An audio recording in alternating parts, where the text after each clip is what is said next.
And we're back. ওরে, মালাইকা অরোরাকে নিয়ে আর পারা গেল না। আবারও ছেলের বয়সী নতুন বয়ফ্রেন্ড। উপস। আর ওদিকে আম্বানিদের ছোট বউয়ের মাথার খুশকি নিয়ে পুরো সোশ্যাল মিডিয়াতে তোলপাড়। ইউ। আর অনন্যা পান্ডের ভ্যানিটি ব্যাগ নিয়ে হচ্ছে সিরিয়াস হাসাহাসি। ওরে, চলুন শুরু করা যাক আজকের গল্প আর gossip. And yes, Malaika Arora আবারও হেডলাইনে। 2024 সালে অর্জুন কাপুরের সাথে ব্রেকআপ করার পর থেকেই তার প্রাইভেট লাইফ লাইমলাইটের বাইরে ছিল। তার বয়স এখন 52 হলেও তার জিম লুক দেখলে 30-এর বেশি মনেই হয় না। অর্জুন ছিল মালাইকার 12 বছরের ছোট। এটা নিয়ে তখন বেচারিকে ভালোই ট্রোল করা হয়েছিল।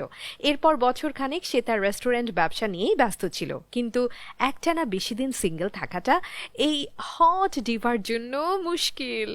গত বছর অক্টোবরে মুম্বাইতে এন্ড্রিক ইগলেসিয়াসের কনসার্টে মালাইকাকে এক রহস্যময় পুরুষের সঙ্গে দেখা গিয়েছিল। এরপর এবার ফেব্রুয়ারিতে ইটালিতে তাদের আবার একসাথে দেখা গেল। জানা গেছে হর্ষ মালাইকাকে প্রাইভেট জেটে করে রোমে নিয়ে গিয়েছিলেন।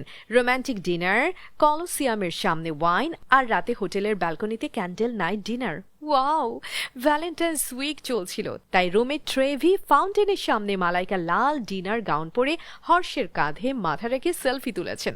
এবার অবশ্য ওই পুরুষকে লোকেট করা গেছে। স্যারের নাম হর্ষ মেহতা। তিনি মুম্বাইয়ের একজন কোটিপতি ব্যবসায়ী। নিজের বিশাল হীরের ব্যবসা আছে। মনে হচ্ছে মালাইকা বেশ প্ল্যান করেই এই ডায়মন্ড মার্চেন্টকে ধরেছে। কারণ তার রেস্টুরেন্ট ব্যবসা এখন পুরাই ফ্লপ। তার উপর তার লাইফস্টাইল একেবারে টপ ক্লাস। আর এই হাই মেইনটেনেন্স গার্লফ্রেন্ডকে ট্যাকেল করতে হলে এরকম বয়ফ্রেন্ডই দরকার। আর এদিকে হর্ষ মালাইকার থেকে প্রায় 21 বছরের ছোট। তার নিজের ছেলে আরহানের বয়সী এখন 23।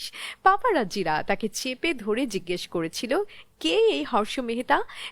তাতে আরহান নিষ্পাপ স্বরে বলেছে, এ তো আম্মুর নতুন ম্যানেজার। হায় রে, বলিউড একটা